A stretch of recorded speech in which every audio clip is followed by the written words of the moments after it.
the last time, the first time we were together, that we talked about, we talked about how the American Revolution, would have had an impact on the good people of Northborough with regard to, taxation, without representation is tyranny, and then the big hubbub, the big brouhaha, over whether or not I like using that word. I can't spell it, but I can certainly use it and slip it in from time to time. I have to tell you a joke in a minute, and the big dust up, over whether or not we ought to approve the Constitution, and from the Northborough area, that most of the delegates from the Northborough area voted down on the Constitution for the simple reason that they weren't supposed to write it, they did not ask permission, and secondly, that this appeared to be an awfully strong government, and we just rebelled away from a distant and powerful parliament and a distant and powerful president, and now we have a very close Congress acting directly on the states and the people, and a brand new office of the presidency that looks a little bit like, as Patrick Henry said, waving the Constitution over his head, this document squints toward monarchy. What have we done here? And then we ended it right there, didn't we? And I said, I'll see you soon in May, and we'll do the next big dust up in the country, and that is the war between the states or the Civil War. But, I have a question for you. Not a question, I have a joke for you. And this joke does not offend anyone. So how can it be funny? Right, exactly. I beat you to it, didn't I? How can it offend anyone if it's not, and be funny? Well, it is. It's very brief. Since I just came down 495, or up 495, let's put it on 495. This chap is speeding down the left-hand lane on 495, and suddenly that blue light shows up in the rearview mirror, pulls over, and police officer comes over. The guy rolls down the window, and the officer said to the fellow, "So, sir, how fast do you think you were driving?" He said, "Officer, I always drive the speed limit. I never speed. I always drive the speed limit." And his wife is sitting next to him, and she said, "Al, you never drive the speed limit. You were doing 85 miles an hour." And he said, "Will you be quiet?" Then the officer said, "I notice you're not wearing your seatbelt." He said, "Officer, I always wear my seatbelt. I just unclicked it when you came up so I could reach in to the glove box, get my registration, and hand it to you." And she said, "Al, you never wear your seatbelt." And he said, "When we get home, there's going to be consequences. There's going to be trouble." And the cop said to the guy, "Do you always speak so rudely to your wife?" And she leaned over and said, "Officer, only when he's been drinking." So you could take it to the next one, all right? I like that joke, and it offends no one. So, that being said, let's go to the greatest crisis certainly of the 19th century, and we don't have to stretch it too much further to say it's the greatest crisis the Union ever faced. And I always like to sum it up this way, or to present it this way, that Washington founded the United States, Lincoln preserved it, and Franklin Roosevelt, about whom we'll talk later, repurposed the federal government in terms of broadening the responsibilities of providing for a more perfect union for we the people. So let's go to 1860, and let's see how many words we can pack into 60 minutes. And I never speed up my conversation, because to rush it spoils it. So let's begin with Lincoln's election in 1860. Let's begin, rather, with Lincoln's nomination in the summer of 1860. He was a Republican, a former Whig, and joined the brand new Republican Party. And in one of the planks in the platform right out of the cellophane wrapper, the brand new Republican Party, was a plank dealing with slavery. I mean, that was the issue that was roiling the country in the 1850s. And now it's at a white hot level in 1858, 1859, 1860. And the position of Lincoln and the position of the Republican Party on slavery was not to abolish it, not yet, but rather to contain slavery, to contain it to the slave states, the 15 slave states, and that the position of the Republican Party, and Lincoln as its nominee, that over time slavery will wither on the vine. Over time, if we contain it, if it's not permitted to grow and expand into the territories. And that over time, when Southerners came to understand that free labor, Southern slaveholders, came to understand that free labor was far more successful than slave labor, and then finally warmed up to the notion that slavery was immoral, that it is wrong, it's a dreadful bargain that was made at the convention, the Constitutional Convention, that a dark bargain, a hard bargain, and that free labor is far more productive than slave labor, and that, frankly, slavery is immoral, it's sinful to steal someone's life, to steal their labor, to steal their children. And Lincoln was asked, how long would that take? He said, I don't know. I don't know. It might take to the turn of the century. We might all be dead, but I'm not going to allow slavery to expand, and slowly it will wither on the vine over time. Well, it's going to take a civil war to overturn slavery. The Democratic Party, in 1860, the Democratic Party had split. The southern wing of the Democratic Party nominated John Breckinridge, slaveholder of Kentucky.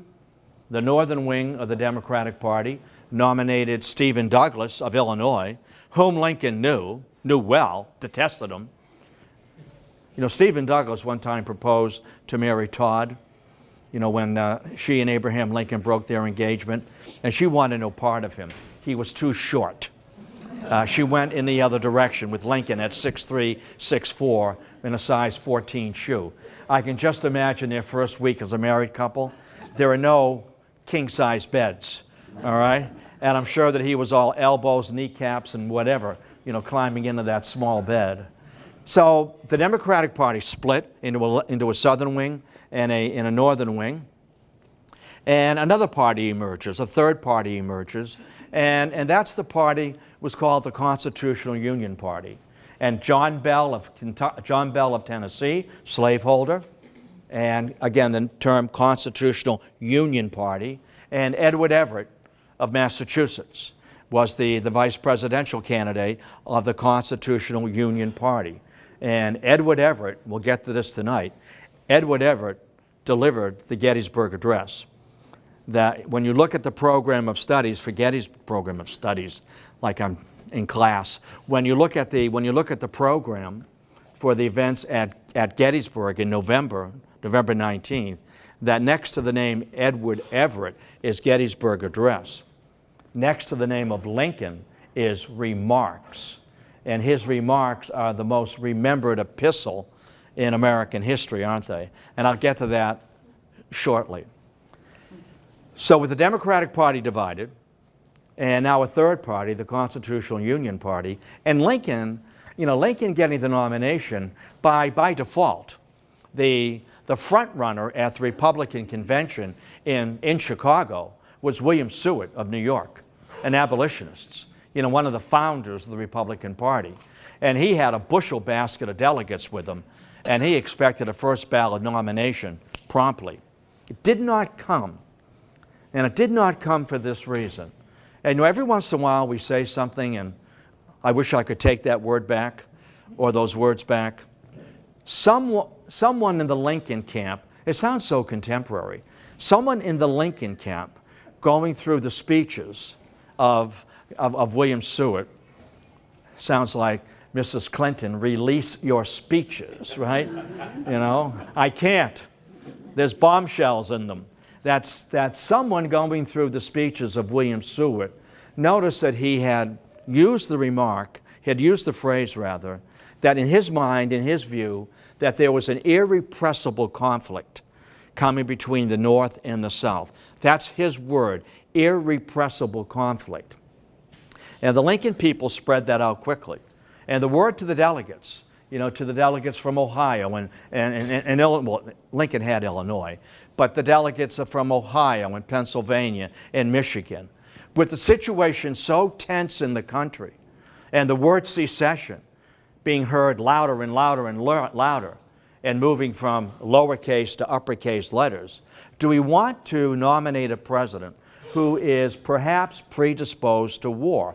Here's the phrase. Here's the speech. I used the yellow highlighter. There it is, right there. He said it. Irrepressible conflict. It's coming. Do we dare nominate someone who has a tendency toward war? I think not. I think we're safer with Lincoln. And the Lincoln people made that case. And Seward began to feel it drain away from him. The momentum was shifting. Things are so contemporary, aren't they? Seward could feel the convention draining away from him, that there was a pause. And the Lincoln people spreading this word through the convention. And then the Lincoln people printing hundreds and hundreds and hundreds of counterfeit tickets to be able to get into the convention and pack the galleries so that when Lincoln's name was put into nomination, the place would positively explode with all these people who weren't supposed to be there with credentials to let them into the Republican National Convention. By the way, it was a brand new convention hall. It was called the Wigwam. Illinois was on the frontier. And Seward felt it getting away from him, felt it slipping away from him. And he asked Lincoln, will you accept the vice presidency? And he said, absolutely not. The taste is in my mouth. It's coming my way. I'm not there. He was at Springfield. But I'm getting all this telegraph information. It's coming my way. And on that third ballot, Lincoln's name was put into nomination, and these people tore the place apart. Lincoln, Lincoln, Lincoln, and delegates looking around, and everybody on their feet in the galleries. Lincoln, Lincoln, Lincoln, Lincoln. And it's Lincoln. Running with the forgettable Hannibal Hamlin of Maine. All right? When's the last time you heard that name? When's the first time? Tonight. Hannibal Hamlin of Maine. And the Republican Party, Lincoln, is successful. And in December of 1860, Lincoln is sitting at home with Mary, and they're talking about, well, Lincoln had given away most of the cabinet positions, in return for delegate strength from a Missouri or a Maryland or, Ohio and so forth. There was the quid pro quo. You want a cabinet seat? Can you swing the delegates toward me? And the deal was done. And as a couple, Mary and Abraham, Mary Lincoln was so ambitious for her husband. And I don't want to imply that her ambition married Lincoln, but she was as ambitious as Lincoln was to be a public figure and to pretty much run the show, if you will. She thought she would be his primary advisor. But when she got to Washington, she got in the big leagues, didn't she?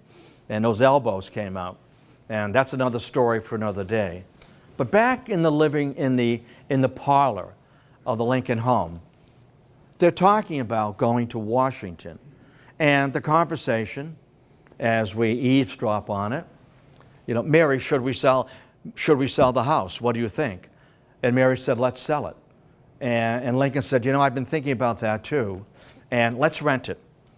We'll rent it for $350 a year. We're coming home. We'll be coming home. And Mary, you have the children upstairs. This is our home. We built it. So let's rent it. And that's such a family conversation, isn't it? We're coming home. His law partner, Billy Hurden. And Billy Hurden, whom Mary detested. And Billy Hurden, Lincoln, should I take the shingle down? And Lincoln, absolutely not. When I come home, Billy, we're going back into law practice together. The largest operation Lincoln ever ran was a two-man law office, and he ran it poorly. Couldn't keep track of anything. And then the children wanted to take the dog to Washington, and I can't make this up. The dog's name was Fido. I can't make that up. And it was. And you can get a postcard, or at least you used to be able to. You can get a postcard at the Gettysburg Museum of Fido laid out on a horsehair couch. And the decision was, we're going to bring the couch next door to the family next door because the boys played with the children, and this is Fido's bed. So here comes the Lincoln train, and we're going to bring the couch over with the dog, and when we come back, children, the dog will be here. And off they go to Washington. And the country, what will Lincoln say? See, back then the inaugurals were in March, not in January. And prior to the inaugural,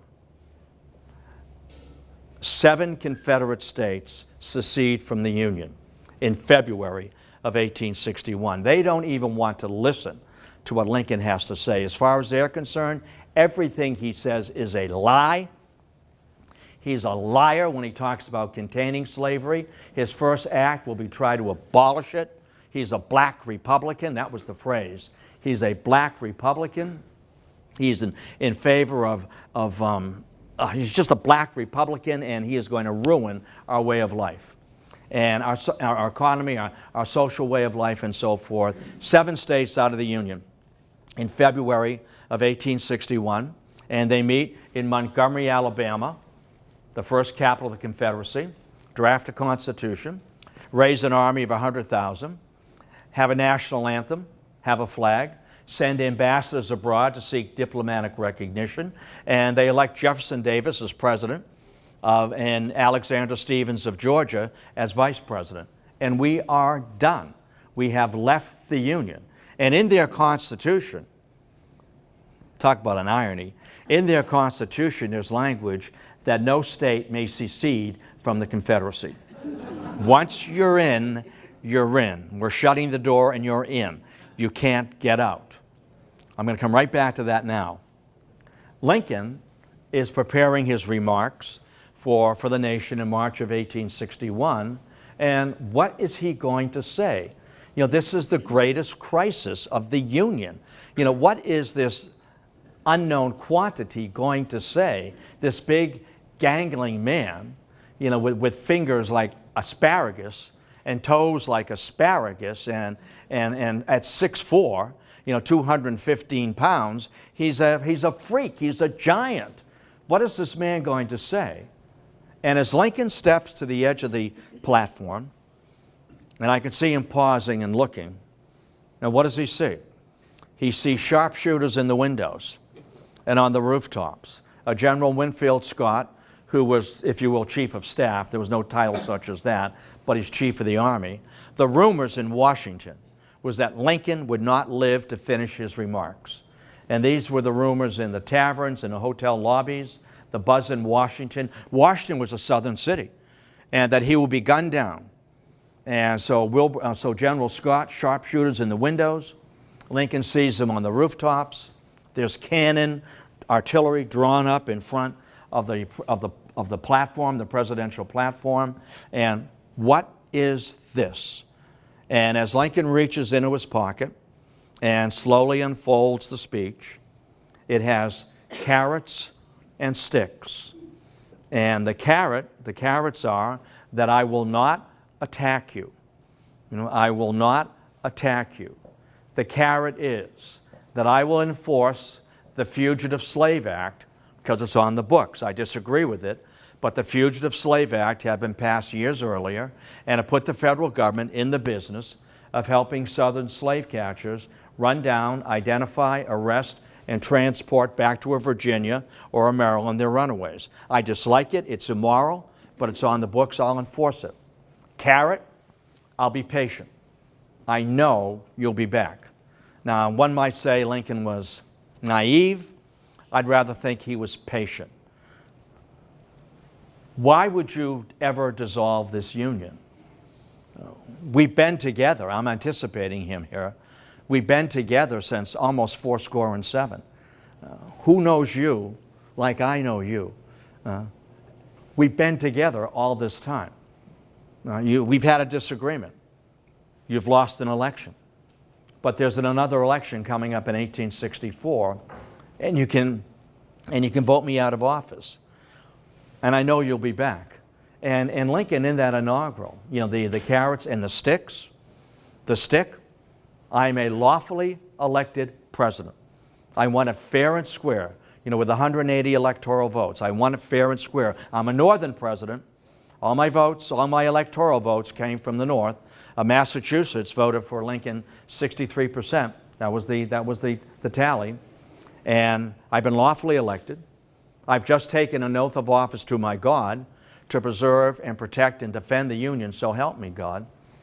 And you folks there in these seceded states, you've only lost an election. You're going to break up the Union because you've lost an election? You'll be back. You'll be back.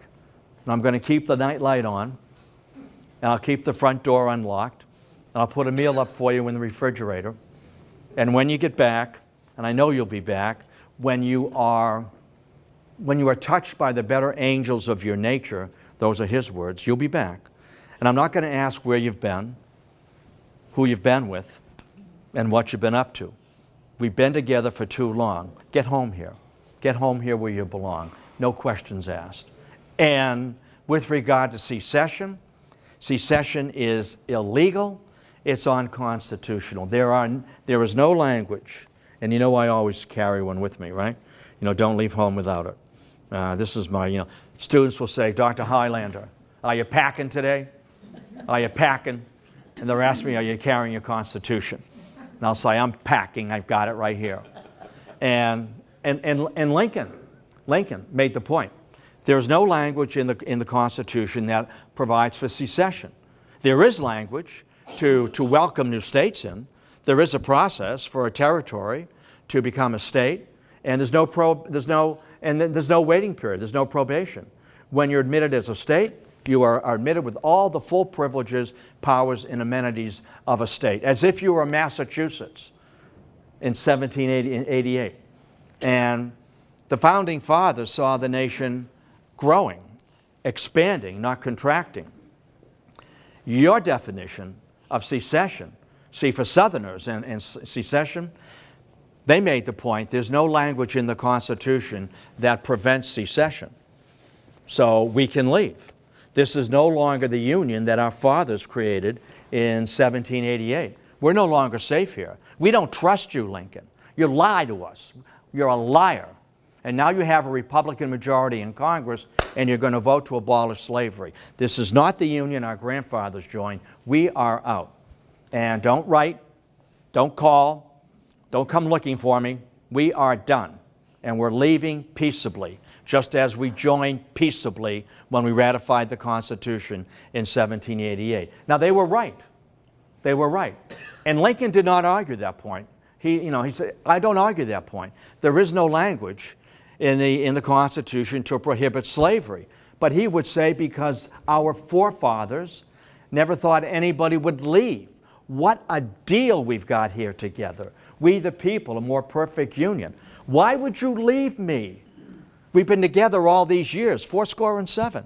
Who knows you like I know you? Come home. Get home. The door's open. The light's on. I put a meal up for you. And I'm not going to ask you where you've been. Good to see you, Mississippi. Good to see you, Alabama. Welcome back. Welcome back, Louisiana. They meant it. They meant it. Stephen Douglas, who was as I said, a Northern Democrat, made it clear to Lincoln, they mean it. This isn't a threat. They've done it. The Confederate States of America, they're out. And Lincoln, they'll be back. They'll be back. So the stick, secession is illegal. The stick, I've just won an election fair and square. And the stick, I'm going to protect federal property. He did not say how or where. And when I say protect federal property, think of Fort Sumter in Charleston, South Carolina. And there was a Yankee fort, Yankee soldiers, and a Yankee flag in a state which is now in a new nation, the Confederate States of America. And that is going to be the very short fuse that Lincoln will light to start a war in April of 1861. Lincoln starts a war. He calls their bluff. Lincoln sworn in March. And within a matter of, it may not have been hours, but certainly within a matter of a day, he gets an urgent telegram from the commander of Fort Sumter, Major Anderson. Major Robert Anderson of Kentucky, that the South Carolinians, Governor Pickens, is asking me to surrender the fort. To surrender the fort, strike the flag, strike the colors, surrender the fort, that this is Yankee property in a southern nation, and we want the fort. And what the Confederates had been doing is seizing federal property, naval yards and post offices and whatever had USA on it. All you need to do is take the U and tip it, and now it's a C. It's the Confederate States of America. We want that fort, to abandon it. And he's got about 80 or 90 guys. And the fort is surrounded by Confederate artillery, which is only maybe a couple hundred yards away. I mean, they're sitting ducks in that fort. And Anderson sent a telegram to Lincoln. Should I abandon the fort? Should I strike the colors? Please advise. And Lincoln calls a cabinet meeting. I'm new. I'm new to this. I don't even know where the men's room is. And now I've got this telegram. And he goes around the table. And the consensus is to abandon the fort. Don't pick a fight now. You don't even know where the men's room is. Don't pick a fight now. Let's bide our time here. Remember, Mr. President, patience. Patience. And Lincoln's not quite sure. See, General Winfield Scott, a Virginian, which has not yet left the Union, Scott is telling me, do not attempt to defend the fort. It's in defense. It can't be defended. It's surrounded. If you're going to pick a fight somewhere else. And Lincoln is thinking, is he talking to me as a Virginian, a slaveholding state, or is he giving me his best advice as a commander of the Union armies? William Seward, Secretary of State, advised Lincoln to surrender the fort. Don't pick a fight now. Pick a fight later on, but not now. And Lincoln is wondering, can I trust this guy? He's the guy that felt he was going to get the nomination, and I took it away from him because one of my guys found that phrase, irrepressible conflict. Is he hoping that I have a failed presidency, or that maybe I will be the puppet and he will be the puppeteer, maneuvering me? What kind of advice am I getting? Do I trust these guys? And Lincoln, with his gut, I'm going to defend the fort. If the war's going to come, the tug had better start here. And I use the war in two ways. For those of us in the north, in Northborough sent 154 men from the very small, sleepy town, if you will, racetrack of Northborough off to the Civil War. If war is going to come, for us in the north, it's a civil war, isn't it? And anyone who's been below the Mason-Dixon line, you better not use the phrase Civil War. It's the war between the states, isn't it? It's the war between the states. And if you go quite deep into the red states, and you go into Mississippi, and you go into Alabama, be careful. It's the war of northern aggression. We left peaceably. And you damn Yankees, we left peaceably. And you chased us down. And you brought on such a slaughter, you damn Yankees, and that black Republican, Abraham Lincoln.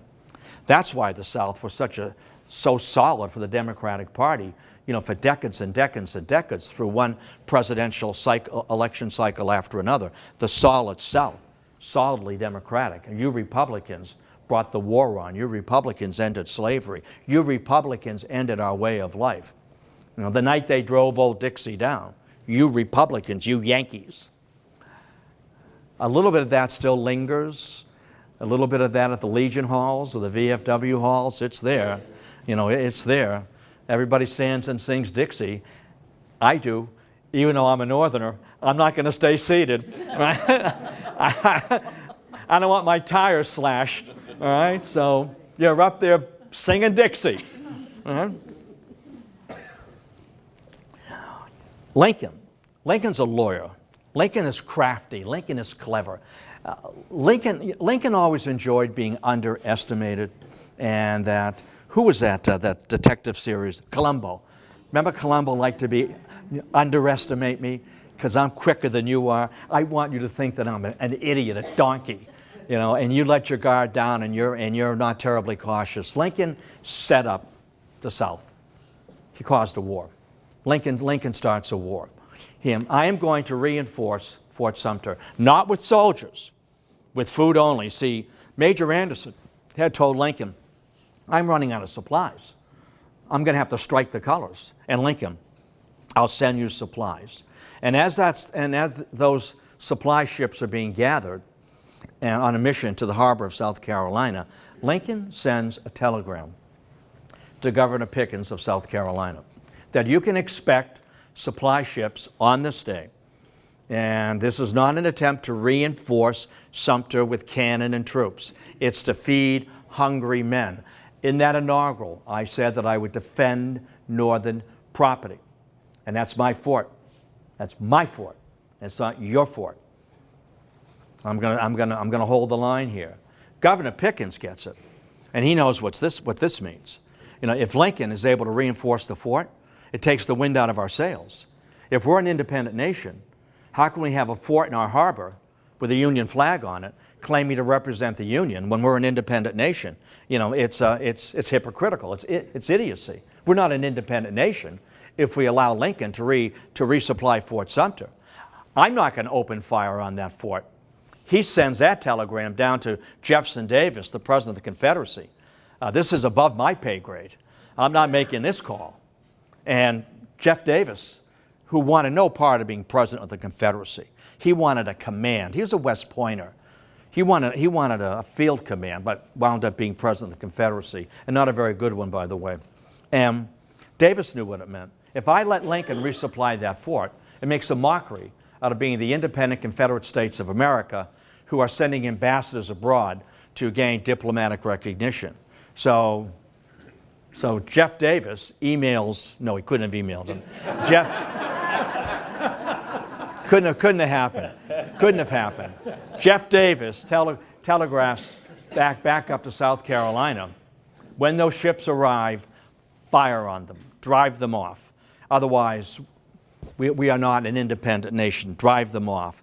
So Governor Pickens goes to his artillerist, General Beauregard, and tells Beauregard at daybreak, begin to shell the fort.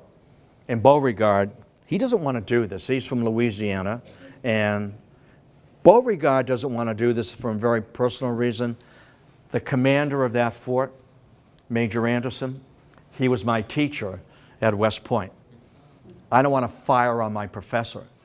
I don't want to fire on my teacher. He's the guy who taught me how to be an artillerist. In fact, I was so good that he asked me to stay on to help train another few classes. Here's a situation where the teacher, if you will, the student exceeds the teacher. And he knew that. And would you stay on as an instructor? I don't want to fire on that guy. He's my teacher. I don't want to fire on my professor. So Beauregard rode out there, and he told Anderson, you know, in the morning, I have orders to open fire on you and to force you to surrender. And those are my orders. Will you leave the fort? You have my word that you'll be able to leave safely. Row away now. You won't be harmed. You won't be intercepted. You won't be jailed. Please leave. And Major Anderson said, General Beauregard, with all due respect, I have my orders to hold until relieved. I have my orders. I'm going to be firing on you at daybreak. Must have been tense, don't you think? It must have been an awkward moment. It would be for me. You know, I mean, looking at your student in the eye and saying, I have my orders. Professor, I have my orders. It's war at dawn. And war came. And war came, and Anderson surrendered the fort. And 4 years later, on the very day that Lincoln was shot, the flag is being run back up over Fort Sumter. Lincoln had been invited to be there. He said, no, I've got to go to the movies. I'm going to the theater. I have tickets. So the war is on. And everybody expects a short war. That Lincoln called for 75,000 volunteers from the states, 75,000 volunteers for 90 days. It'll be over in 90 days. Over in 90 days. And General of the Army, Winfield Scott, was telling anybody who would listen, this isn't going to be over in 90 days. This is going to require an army of 300,000 men, I mean, he's just pulling numbers and time out of the air. 300,000 men. It's going to take 3 years. We are going to have to invade and subdue the entire Confederacy, an area larger than all of Western Europe. And we're going to have to go right down the Mississippi River and divide the Confederacy in two and defeat it in detail. And they hooted him out of town. You old goat. Time for you to retire. Time for you to go home to Virginia, collect Social Security, sign up for Medicare. You've been around too long, you old goat. And that's just what happened, isn't it? That it was a long war, not a short war. And what turned things around was the First Battle of Bull Run. And we could spend an hour just on first Bull Run or second Bull Run. We're moving quickly here. We've got to put 10 pounds of potatoes into a 5-pound bag. And with Bull Run in July of 1861, with the 90-day enlistments about to run out, that's why it was forced, you see. April, May, June, the 90-day enlistments about to run out, that the first Bull Run was a Confederate victory. I mean, it was. The Union ran. They fled. And the only reason that the capital wasn't taken is it started to rain, and the roads were too muddy and slick for troops and artillery and wagons to move. These were green armies. They both were green armies. And, it was, years later, Jeff Davis, who showed up, and Beauregard, who was there, and Stonewall Jackson, who was there, and Stonewall Jackson urging, we got them on the run, take the capital now. And then it rained, and then it rained. And it was Beauregard who had the command that, we'll wait. All we want to do is push the North out and have them see how bloody it's going to be. So goodbye to the 90-day war. And Lincoln now calls for 300,000 volunteers to serve for 3 years. Goodbye to the 90-day war. And on comes General McClellan. McClellan, I can do it all, who worked behind General Scott's back to get him canned and send him back to Virginia.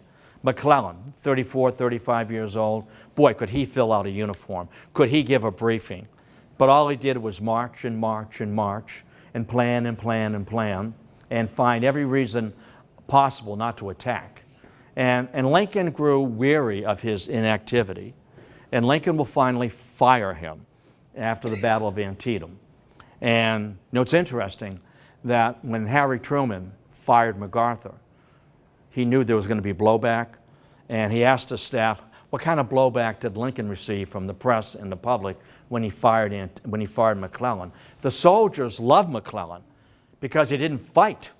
All he did was make sure they had uniforms, that their tents didn't leak, that their boots had a left foot and a right foot, that they were properly provisioned, and just march and salute and cheer. He loved that. He loved that, to ride down on parade and the men coming out and cheering for Little Mac, because we don't have to fight. This is wonderful. Lincoln. And Lincoln took it for a while. I'm not a general. He's a West Pointer. He's a professional. So I'm not going to bug him. And he didn't. But he finally fired him after Antietam. And Lincoln now is looking for generals, and he finally finds Grant. And he's getting news. See, the first victories came from the West, not the East, where all the activity was supposed to be. The first victories came from the West, Shiloh, Vicksburg, and so forth. It's Grant, Fort Donelson, Fort Henry, and Lincoln. Who's this Grant guy? He doesn't ask for more supplies, more wagons, more soldiers, more troops, more hay, more horses. He fights with what he has. Who is this guy, Grant? He's just a drunk. Well, at one time he was, because he's up there in some post all by himself. There's only 3 things to do: drink, play cards, and chase Indian women. And Grant didn't like to play cards or chase Indian women, that he was a very loyal spouse. So he drank. Nothing else to do.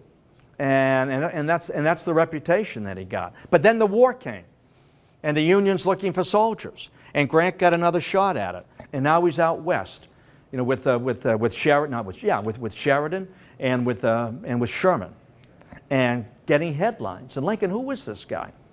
But he doesn't come east until March of 1864. At the Battle of Gettysburg, in July of 1863. Now, the Battle of Gettysburg remains right up until this evening the single largest battle in the Western Hemisphere. And the Battle of Gettysburg, many historians get it wrong. They look at Gettysburg as the tipping point, that everything was going toward the Confederacy up until Gettysburg, and everything went the other way. That's not true. There were still 2 more years of fighting. There were opportunities where the rebels could have, where the Confederates could have won. We know, and today as we look at it in May of 2016, well, it must have been the largest battle, the tipping point. I mean, after all, Lee never came north again. We know that today. They didn't know that. That it's the most visited battlefield of the Civil War. It must be the most important. No. That Lincoln came there and gave that great victory speech. No. The Gettysburg Address is not a victory speech at all. Lincoln did not intend it. He knew there was a lot of hard fighting still ahead. And when Lincoln came to Gettysburg to help dedicate the first national cemetery, that he did not come to brag. He did not come to excoriate the South for the war, not at all. In fact, Lincoln wasn't even invited until the very last minute. The guy they hired was Ed Everett of Massachusetts. Ed Everett was a known speaker and dedicating statues. He'd been governor of Massachusetts. He'd been an ambassador. He had been a senator. That he was president of Harvard University. Edward Everett. Well, you go up the expressway, exit 15 is the Edward Everett exit. All that I want is to have an exit named after me. And there's room on 495. There is. Because there's exit, 24, there's a 23, A, B, and C. All right, so there's room for the Hylander exit. That's all I want. And to marry somebody someday. I want to be a JP for a day so I can marry somebody, preferably someone I know, so that I can really give a razzle-dazzle little talk at the end of it. That'll never happen. They won't want me to give a razzle-dazzle talk. They'll say, not him, not him. It'll all be about him and not us. Don't put him there. So Lincoln is invited at the last minute to speak at Gettysburg. And the reason they don't want Lincoln there, and the people that are putting the ceremony together, is that Lincoln will use this opportunity to begin his re-election campaign for the following election of 1864. He will politicize a very solemn event. So let's not invite him. And then as I talked about it more, I said, well, we really have to invite the president. We cannot not invite him. So let's do this. We'll invite him 2 weeks before the address. His calendar will be full, and he's going to have to decline. But we've invited him. He said, no, I'm busy. He'll have to decline. It's a win-win. Damn, he accepted. He accepted. 2 weeks out, he still accepted. It's like when you get a wedding invitation, and the wedding's in 2 weeks, you know you're on the C list, right? You know you weren't the first, you were not the chosen one or the chosen couple. And Lincoln accepted it for this reason. Lincoln wanted to explain the war. And he was looking for a venue to explain the war. And he knew that the families of those Northern soldiers, the brothers and the sisters, the husbands, the mothers and fathers would be there. And he wanted to explain the war. And Lincoln went to Gettysburg, and again, you look at the program, next to Lincoln's name is Remarks. The Gettysburg Address was Ed Everett. And Ed Everett gave the nation and those who gathered there what they wanted. 2.5 hours. Politics was entertainment. And he went on and on and on. If you run off a copy of the Gettysburg Address, it's about 1/4 of an inch. And he had everything memorized. And that's the way you delivered it, completely memorized. And he talked about Little Round Top and Big Round Top. He talked about the peach orchard, which general was here, which general was there, the Allegheny Mountains. He talked about everything. And Lincoln, in 272 words, most of those words were a single syllabus, that he captured it. The most memorable epistle from Father Abraham in the history of American public speaking. And we know, don't we? He did not come to brag. He did not condemn slavery. He did not condemn those who organized the Confederacy. I'm going to have to govern these people after this bloodbath. I'm not here to condemn them. I'm not here to declare victory at all. I'm not here to point out that battle site, that battle site, that battle site, or to name any generals. I'm here to explain the meaning of the war, and he captured it beautifully, 77. We are trying to preserve the Union that we inherited from our grandfathers. So it is datable, 77. Where? On this continent. Who? Our fathers. And purpose, to preserve the Union. It's there. It's datable, who, why, and our purpose. And Lincoln, in those 272 words, and we know he did say, didn't he, nobody will remember what we've said here. We all remember it. And Lincoln making the point to his audience and to his listeners, he was done in under 3 minutes, that your son, your husband, your brother, the man to whom you're betrothed, that man did not lose his life. This is Lincoln. He did not lose his life. He gave his life, that the nation might live. And we're here to dedicate, this cemetery to those who gave their life that the nation might live. And that's Lincoln talking about that the nation purpose conceived in liberty, born in liberty, and dedicated to the proposition that all men are created equal. That is just an indirect reference to the Emancipation Proclamation, which came out in January of 1863. I'll revisit that in a minute. And that's Lincoln.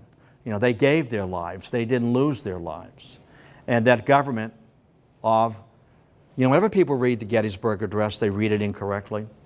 They always emphasize the preposition that government of the people, by the people, for the people. That's not how Lincoln read it. I was there.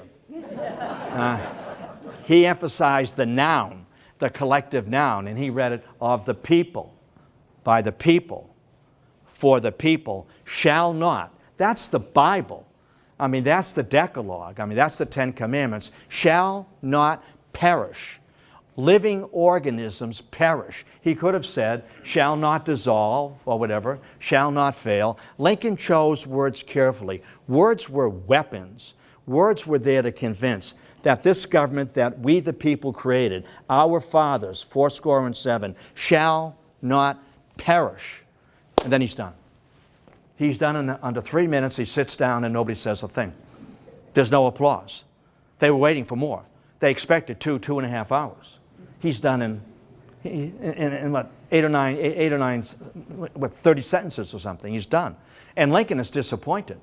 As he says to his personal bodyguard, Layman, that speech won't scour. That's a frontier term. It means it won't cut like a blade to cut the prairie. Nobody's going to remember that. Of course, we know that's not true. Lincoln, in January of that year, had also issued the Emancipation Proclamation as a war measure, that henceforth and forever free, those slaves still controlled by the Confederacy, run into Union lines. You won't be returned. Why did he do it? To limit the workforce of the Confederacy. That if black men and women run into Union lines, the work done by black men at the front to dig trenches, repair bridges, prepare foods, drive wagons, will have to be done by white soldiers. They'll have to put down the rifle and take up a shovel or a sledgehammer. And as black women in the deeper South heard the boom of Union artillery, run into Union lines. You won't be returned. You won't be returned. And that means that work will have to be done by white women. We are going to diminish the fighting power of the Confederacy with the Emancipation Proclamation. That does not make Lincoln the emancipator. He was. But it's a war measure. And Lincoln knew it was a war measure. And that's why in the 1864 campaign, in the platform of the Republican Party was a plank that if I'm reelected, that this executive order, which is what the Emancipation Proclamation was. It was an executive order We hear about those today, don't we? Executive orders. And another president can overturn an executive order with a stroke of a pen. And we need, if reelected, to move that executive order into the Constitution as an amendment. It's difficult to get an amendment and as difficult to get it out. So here's Lincoln, the Emancipation Proclamation, Gettysburg. He knew it wasn't the turning point. There's still 2 more years of fighting to come. And Lincoln is up for re-election in 1864. You know when, just one more thought about the Emancipation Proclamation. Back then, it was a sweet custom. It's too bad we can't do it today. It was a sweet custom that on New Year's Day, the president would stand outside the White House, and there would be a long line of well-wishers. And you'd be able to walk up and shake the president's hand and wish him a Happy New Year. And he, in turn, would wish you a Happy New Year. Those were different days, weren't they? Would never happen today. And as long as there was someone online, you shook the president's hand. That continued until Herbert Hoover. And that's the Great Depression, and that tradition vanished. Lincoln spent the day shaking hands. And he told his cabinet this evening, on January 1, I'm going to sign the Emancipation Proclamation. I'd like you to be there and witness it. So they all showed up. And when Lincoln sat down to, I think I've got a pen in my pocket. Well, I used to have a pen in my pocket. I do have a pen in my pocket. Lincoln did not have a ballpoint pen. When Lincoln sat down to sign the Emancipation Proclamation, you know, he went to pick up the pen, and he couldn't hold it. It spun out of his fingers. And he reached down to pick it up again, and it spun out of his fingers. His hand was so swollen from shaking hands all day that he could not grip the pen properly or the stylus properly to be able to dip it into the inkwell. And Lincoln was concerned about that. He did not want a sloppy signature. He did not want a signature that looked as if, like an EKG, you know, that it looked as if at the very end he hesitated, he flinched. Am I going to sign away, am I going to expropriate $3 or $4 billion in private property? I'm going to do it, but I want a good, firm signature. So we sent someone down to the ice house to bring up ice. And he waited for the swelling to go down. I want a good, firm signature. We don't hear about that or read about that, do we? It makes it such a human event. And I'm going to sign it with my full name, Abraham Lincoln. He typically signed things A. Lincoln. But I'm going to sign it with my full name. And as he said to the cabinet, if I'm remembered for anything, it will be for this, the executive order. For Jefferson Davis, this makes peace impossible. You have just started a slave insurrection, if you will. This makes peace impossible. Soldier on, soldier on, soldier on. In 1864, Lincoln did not think that he was going to be reelected. The war was going badly again. General George B. McClellan, whom he had fired, was the Democratic nominee for the president. And McClellan was running on one issue. If elected, when elected, there'll be a ceasefire, there'll be peace, and I will allow the Confederate States to rejoin the Union with slavery. I'm not going to accept secession, but I'm going to order a stand down, an armistice, a ceasefire, and we'll have reconciliation. And these 11 states went from 7 to 11. You know, with the attack on Fort Sumter, Virginia pulled out, North Carolina pulled out, Tennessee pulled out, and so forth. And peace with slavery. And Lincoln thought he was going to get beat. And in the summer of that year, that he sent what's called the blind memorandum around the table. He called a cabinet meeting. He said, I want all of you to sign this. Don't even read it. I want you to sign it. And what you're doing is that you're agreeing that when we get beat, or if we get beat, that you will help the incoming Democratic McClellan administration have a smooth transfer of power. Didn't happen. Lincoln won, and he won big. And he brought Grant to command, and he told Grant, Lincoln went through general after general, and Grant, when you are in the saddle, sir, you are the Union. Fight Lee, bring Lee to bay, destroy Lee's armies, and those armies fighting with Lee. And that begins a long and bloody, tedious campaign. It's called the Overland Campaign. to move toward Richmond and to attack the Confederacy from below Richmond, above Richmond, and to attack it from all parts of the compass, sending Sherman into the Carolinas to attack from the Deep South, and telling Sherman and telling Sheridan in the Shenandoah Valley, burn everything. This is Grant. Burn everything. If you've been through the Shenandoah Valley, it's beautiful, beautiful.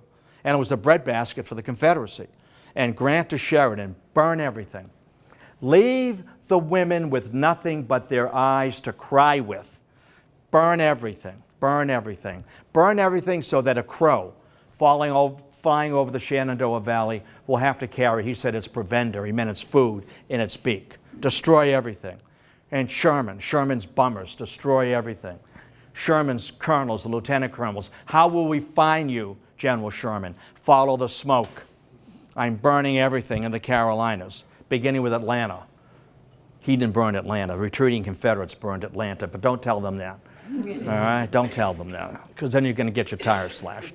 All right, it was, and so Lincoln, following very carefully the progress of the war, and in April of 1865, Lee surrendering at Appomattox, and that effectively ended the war. Lee surrendered at Appomattox. Now I know that there were still mop-up operations in Texas, and with Lee's surrender, that put in motion John Wilkes Booth's plan to move from just kidnapping the president. You see, the first plan of Booth and others, Mary Surratt, who was the first woman ever executed by the federal government, and remained the only woman ever executed by the federal government until Ethel Rosenberg, that the first plan was to kidnap Lincoln. Lincoln was sloppy and careless about his safety. To kidnap him, rush him over the Potomac, place him in a safe house, and hold him for ransom. We'll give you Lincoln back if you repeal the Declaration, repeal the Emancipation Proclamation, and allow the Confederacy to go free. We'll give you Lincoln back. It didn't happen. They never got him. They were waiting for him, but he never showed up to be kidnapped. What a surprise, for lots of reasons. Now we're going, and now Booth, delusional. What a good-looking guy. He was catnip to women. I mean, he had it all. He had it all together. He could dial it up whenever he had to. And being able to convince his co-conspirators that what we need to do is we need to decapitate the head of the federal government. We need to decapitate the head of the federal government. We're not only going to get Lincoln, we're going to get the Secretary of State, William Seward. We're going to get Secretary of War Stanton. We're going to get Vice President Andrew Johnson. And we're going to get General Grant, because the newspapers are reporting that General Grant will accompany Lincoln to the theater, Ford's Theater, to see an English comedy, Our American Cousin. And it was completely delusional. The only guy that carries out his task, of course, is Booth. And that's another whole conversation. That's a separate class all by itself. That's 2 hours, you know, with a couple of handouts and a DVD and so forth, and Booth to decapitate the head of the federal government. And in the commotion of losing the names I've just listed, that will be able to slip away. And they will remember us for all time in the South. With poetry and plays and statues, we'll be heroes. For Booth, it was the grand act to take history by her shoulders, if you will, by Cleo, by her shoulders, and twist it in another direction. And John Wilkes Booth's admiration went out to John Brown, and who tried to incite a slave insurrection in 1859. Not that Booth would support it, but the concept of doing something so bold as to incite a slave insurrection, to have the slaves themselves liberate themselves. How bold, how dramatic, how daring, how historic. And we gentlemen will have that bold, historic act as well. Are you with me? Sir, we're with you. Sir, we're with you. Sir, we're with you. And Booth always had that walking stick, and every time, sir, he'd bang it off the floor. Good, good, good, good, good. You've got Seward, I've got Lincoln, I've got Grant, you've got Vice President Johnson, you've got Secretary of War Stanton. Gentlemen, tonight's the night. Into the night we go, and we change everything. We are soldiers of the Revolution. We are soldiers of the Civil War. That this will change history. You will be remembered for this day forward. Thank you, gentlemen. Shaking their hands as they left. I mean, your adrenaline's pumping. I mean, you got your commander telling you this is your mission. And we will meet together on the bridge leading over the Potomac. We will meet on the bridge and we will ride into that Virginia night, hailed as heroes. Gentlemen, do your duty. Only Lincoln was gunned down that night. Mary didn't want to go to the theater. I got a headache. She didn't want to go. And Lincoln, you're going. I've got 4 tickets. These are the hottest tickets in town. I've got 4 tickets. You're going. This war is over. Our marriage has leached away. And it had. He had no time for her. He was busy. And you know that she suffered from untreated migraine headaches. She had untreated diabetes. Nobody knew what diabetes was then. She was bipolar. You know, in the morning she'd be fine. In a couple of hours she'd be a crazy lady. I mean, nobody knew that. You know, and she'd come bursting into the Oval Office, and Lincoln's secretaries would hear her coming down the stairs. You know, the steam out of her ears and nostrils, and they would say, "Here she comes. Here comes her satanic majesty." That's what they called her. Her satanic majesty, to give the president, like they call him the tycoon, to give him a hard time. And it was one time where he took her by the shoulders and brought her to the window, said, "Mary, if you don't knock it off, you're going over there. You see that roof over there? You're going over there." That was the insane asylum. They call it by its right name. They called it the insane asylum back then. That's where you're going. Knock it off. Nobody knew. Nobody knew those conditions. And she didn't want to go to the theater. And Lincoln insisted. We need to find our marriage again.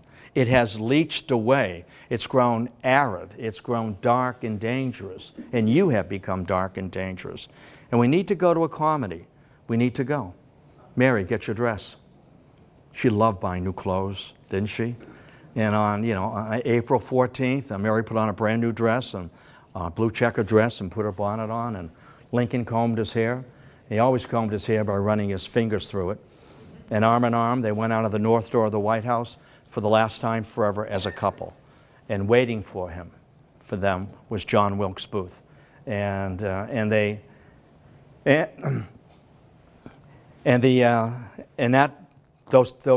two remaining tickets were given to a White House guard and to his spouse, not a spouse yet, the person he was engaged to, and this Henry Rathbone, Major Henry Rathbone, and he was seating in the presidential box, and Rathbone was sitting on the edge. It was Lincoln, Mrs. Lincoln, Clara, his betrothed, and then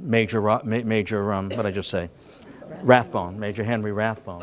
And Rathbone was sitting on the end. Rathbone never got over this. He had post-traumatic stress disorder, and I'll close with this.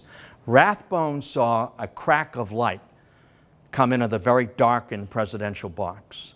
And he saw, as he looked toward that crack of light, that he saw an arm come through with a pistol. And he could not get up in time. And the reason he could not get up in time to save his president is that Mrs. Lincoln, in the interest of the optimism of memory, can we recover this relationship? We talk about that. I talk about the optimism of memory. Can you remember the way it was when it was good and we talked to each other and we smiled and we had a soft voice? The optimism of memory.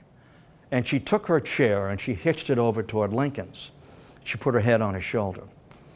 And Clara, when she saw Mrs. Lincoln put her head on his shoulder, she hitched her chair over to her guy and she put her head on his shoulder. Remember that last Lady's Choice, last dance, put your head on my shoulder? Remember that? That big squeeze dance, right? Uh-huh. Put your head on my shoulder. And so as he saw this crack of light jump into the darkened presidential booth, followed by a hand with a pistol, vital milliseconds passed. He couldn't get out of his chair fast enough because her weight is on him. And by the time he got up, the fatal shot had been fired, that John Wilkes Booth had a dagger, and he cut Rathbone open from the shoulder to his abdomen, cut him open like you would eviscerate a cow or a pig. It was his blood that was all over Mary's dress, not Abraham Lincoln's blood. And we know that Lincoln died on Good Friday the following morning. Rathbone, I'll close with this. This never gets in the history books. Rathbone never recovered from that. And he had post-traumatic stress disorder. He married Clara. They had children. And one fine night, the memory, I lost the president because of you, the weight on my shoulder. And he went into the bedroom with a pistol and a knife, and he stabbed her and shot her. And he spent the rest of his life in an institution, post-traumatic stress disorder. Because of you, I could not get up quickly enough to save my president. It's a tough end of the story, isn't it? And they put him away for the rest of his life. And again, the knife, I was stabbed with the knife, the pistol, bang, bang, the knife, you're dead, and I've quieted the torment, the devil's in my mind. So there's our story. Civil War, and Lincoln hoping that Reconstruction to end the war would be swift, compassionate, and non-retributive. It was none of the three at all. It took years, it was retributive, and it was not compassionate. So there's our story for this evening, and maybe you have a question or two. I know the next time we meet. Now, the street lights aren't on yet, which means you don't have to be home. Remember, Mother said when the street lights come on, you got to come in when the street... I know you remember that. If I remember that, you guys remember that. When the street lights come on, and that way, that's why you bust the street lights. When I grew up, we had the little bulbs in Roslindale, and you could get them with a rock. You just bing, bing, bing, bing, bing, put them out. And they come by and put them back in again, and bing, bing, bing, bing, bing. You get them with a rock. Don't tell anybody I said that. I don't take direction well. Observation, question, one or two things maybe I can clarify for you. It's so rich, isn't it? It's our story. It's a story of us. And there's so many of those stories. Something, yes. I'll repeat the question. How? Listen, we're not talking about Comanches. No. All right? How long after Lincoln was killed did that happen with Rathbone? About 10 years. About 10. 8 to 10 years, right. They were in Germany at the time, and he was on some sort of assignment, diplomatic assignment. It takes a while for that stuff to process. And you keep dreaming about it, and you process it, and you reprocess it, and then you snap. We all have a tipping point. I got you now. Go ahead, ma'am. Oh, You're up. okay. You're on. I'm just curious, when did the parties flip and why? The Democrat, Republican parties? Because Republicans freed the slaves, but now it seems, so they were progressive and the Democrats were... I have an entire lecture I call The Rise of American Political Parties. Do you have 90 minutes? All right. Do you have 90 minutes? Did you bring a beer? All right. Did you bring 2 beers? I get them both. The Republican Party, as I said, the Republican Party was birthed in the abolition movement. There were many elements in the country. See you later. Thank you. I've noticed. Thank you. There's no homework. There will be next time. There were many elements in the country looking for a party that would take a stand against slavery.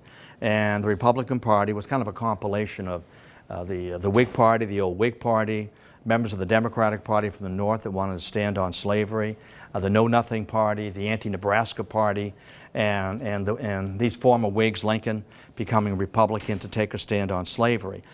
The Democratic Party owned the South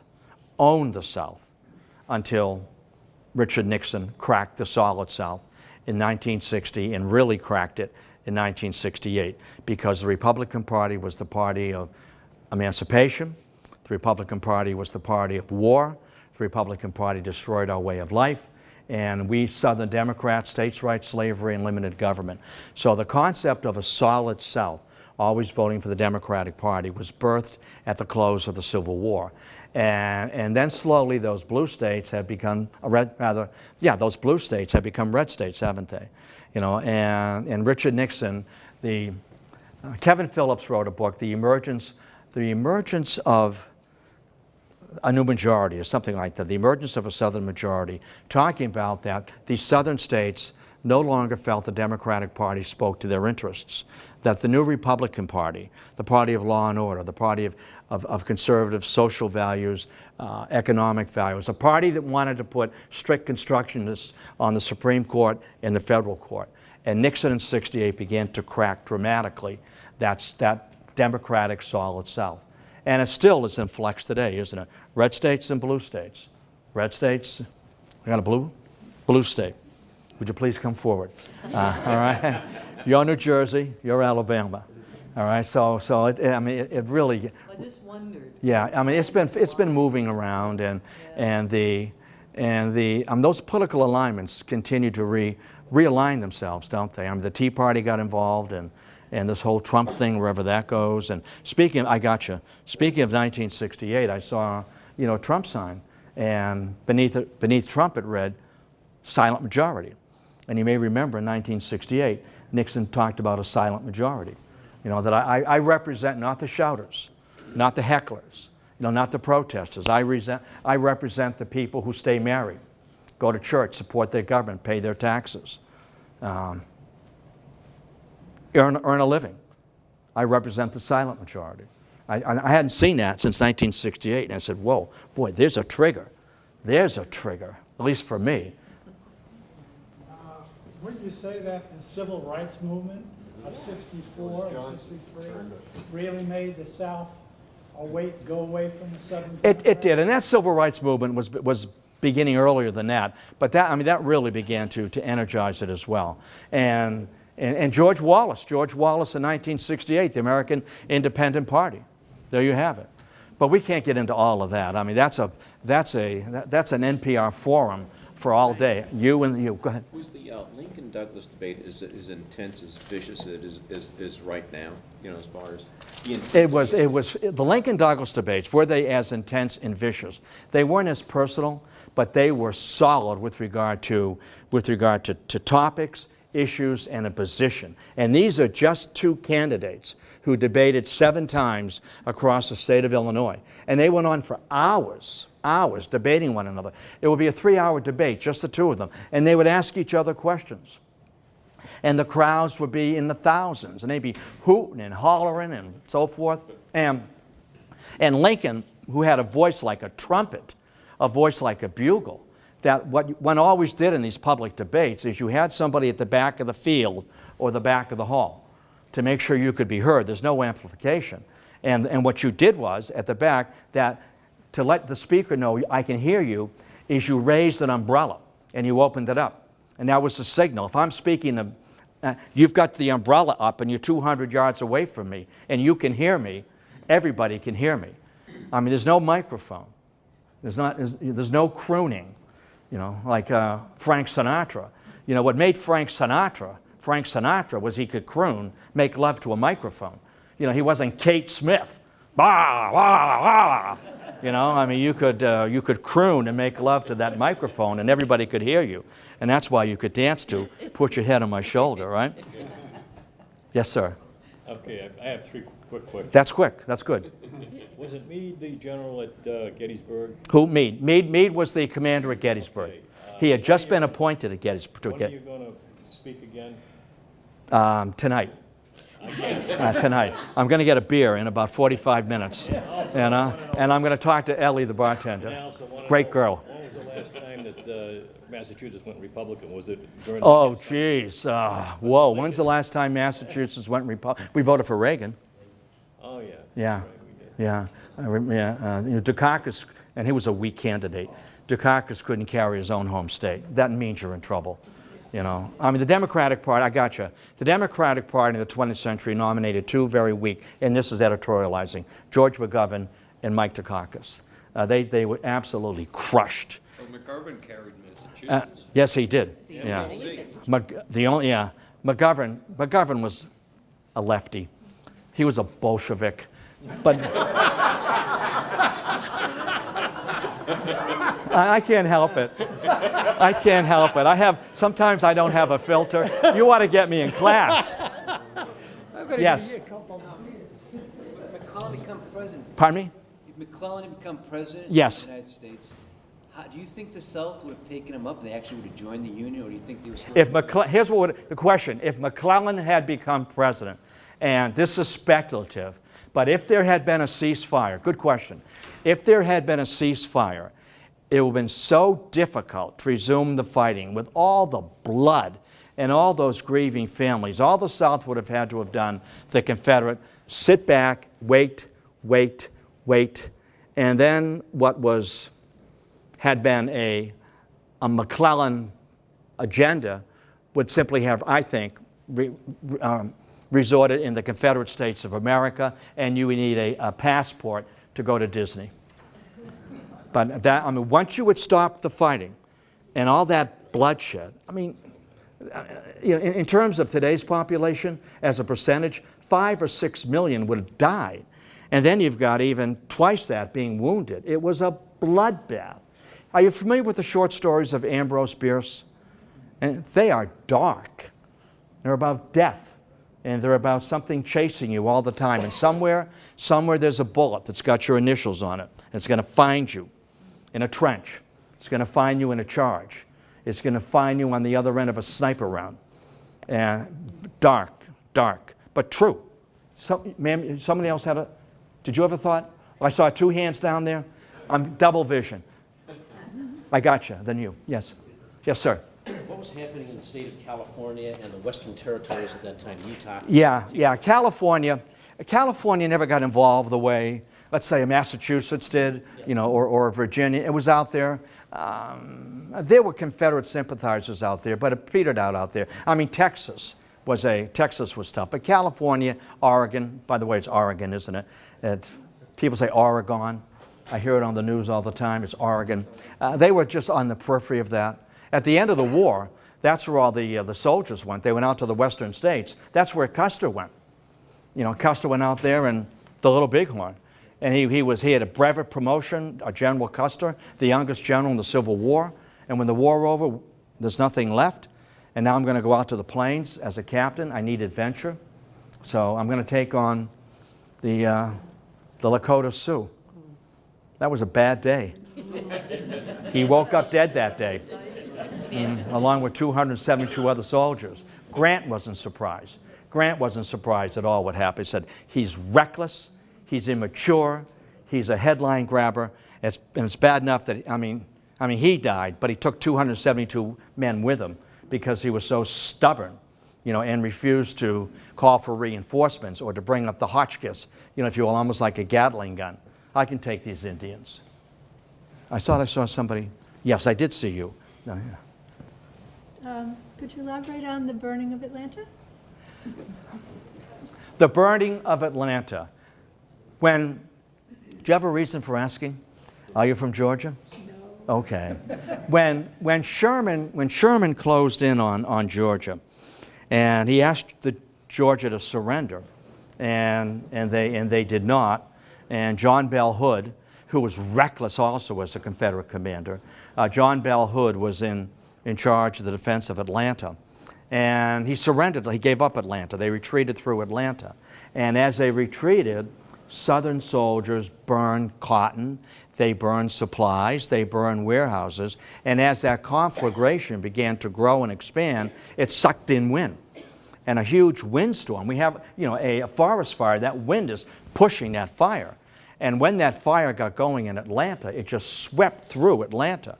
Now, obviously, Sherman's bummers did some damage, but retreating Southerners torched their city. Don't tell them that, all right?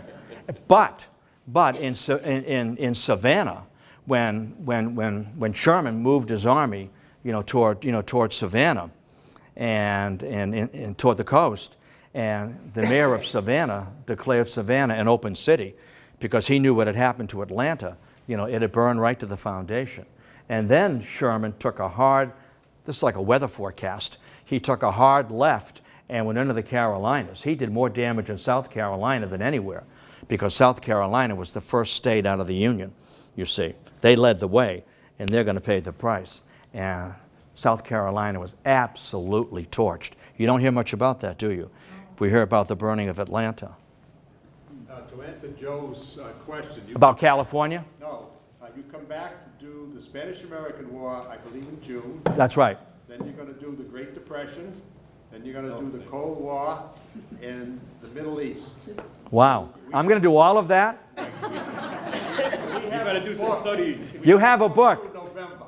All right, okay. There you have. I know I'm coming back to do the turn of the century, the Spanish-American War, and Theodore Roosevelt, and that great charge up San Juan Hill. And I'll leave you with this hook. Theodore Roosevelt did not charge up San Juan Hill. He did not. He did not. He charged up another hill. Remind me to start you with that. All right? Because it's part of the legend. I'll see you later. Thank you. Whew, we got a lot in, didn't we? We got a lot done.